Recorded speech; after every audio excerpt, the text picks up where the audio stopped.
Inmates in several correctional facilities across the country have sat down to do the Matric exams in 2016 in Correctional Services examination centers in KwaZulu-Natal, Baviaanspoort, Gauteng, Northern Cape, Mpumalanga, Western Cape and the Eastern Cape. Now, over the past 4 years, the number of offenders completing Matric increased by 143%. However, the question remains, just how successful are the offenders after they have completed their studies and released from prison? Now, joining us this morning is the Minister for Correctional Services, Advocate Michael Masutha. Minister, a very good morning to you and a warm welcome to Morning Live. Good morning and greetings to the viewers. Absolutely. We thank you so much for your time. Now, in 2015, the inmates obtained a 73% success rate in the academic year. How did they fare in 2016? More or less the same percentage. We're a bit down, 0.8%. Okay. But nonetheless, viewed against the increased number of enrolled inmates for Matric this past year, we think that overall the total number has increased. Okay. So, Minister, when offenders are released from prison with qualifications such as Matrics or other qualifications, what are the chances of them getting employment, especially those convicted of serious offences? Yeah. Well, let me start by indicating that when you've committed an offence, regardless of how small that offence is, you obtain a criminal record. If you did not, if you are not committed to serve a term, in respect of minor offences, ordinarily that criminal record is expunged administratively by way of a simple application after 10 years.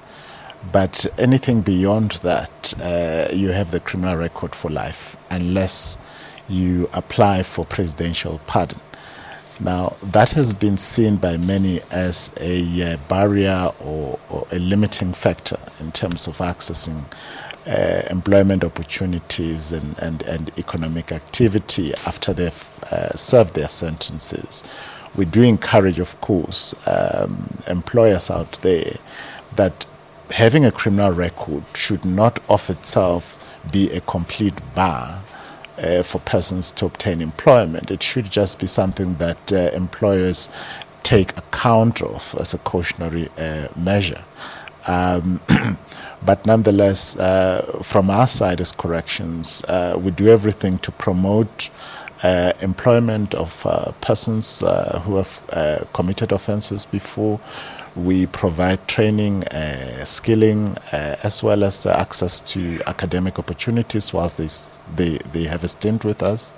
And of course, once they've completed, we try to facilitate startups where they can start their own small businesses, their own trades, using the skills that we've trained them in artisanry and other related skill sets.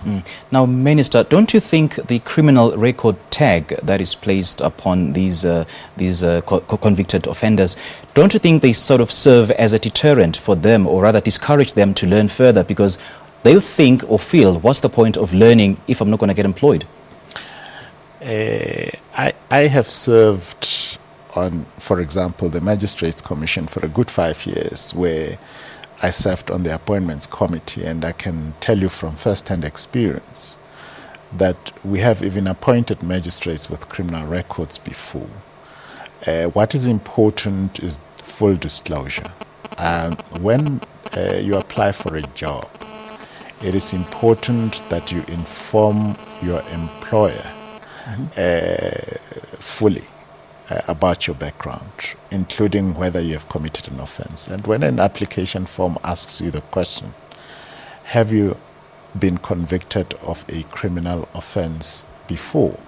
No matter how small that conviction it may have been a criminal record in the form of a traffic offense, which many people consider to be a minor offense. But the potential employers, Minister, do reserve the right to reject applicants, don't they, as a result of that tag?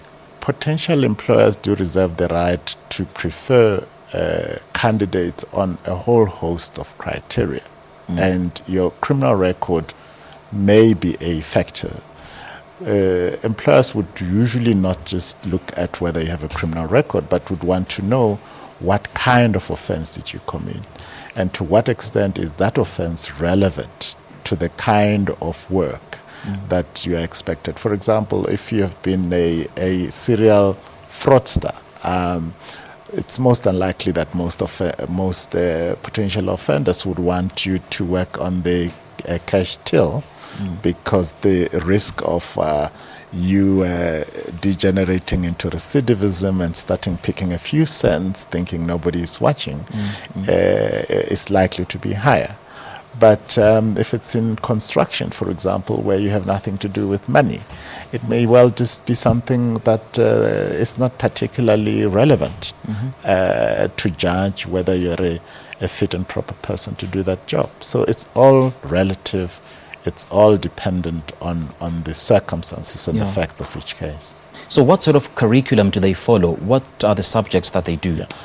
Look, we're pleased that our Matric passes have improved in quality.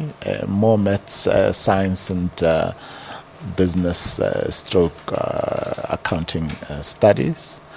We're pleased with the numbers of inmates participating, the numbers of schools having increased, starting from one school back in 2009 to the current, I think it's about 14, which are registered nationally.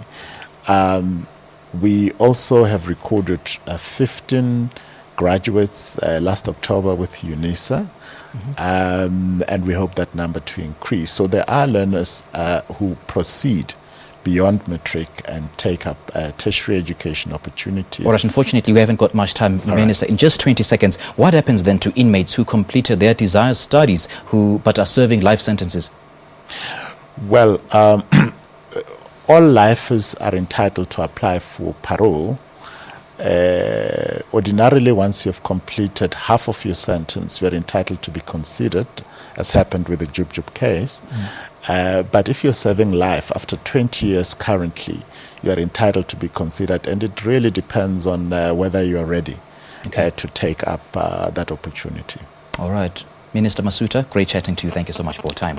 Thank you very much. That was Correctional Services Minister Michael Masutha speaking to us about the Matric pass rate for the inmates who are currently incarcerated at various prisons across the country. We do thank him for his time. It's 14 minutes before 8 o'clock and this is Morning Life. We'll take a coffee break and Morning Life will be back shortly after this.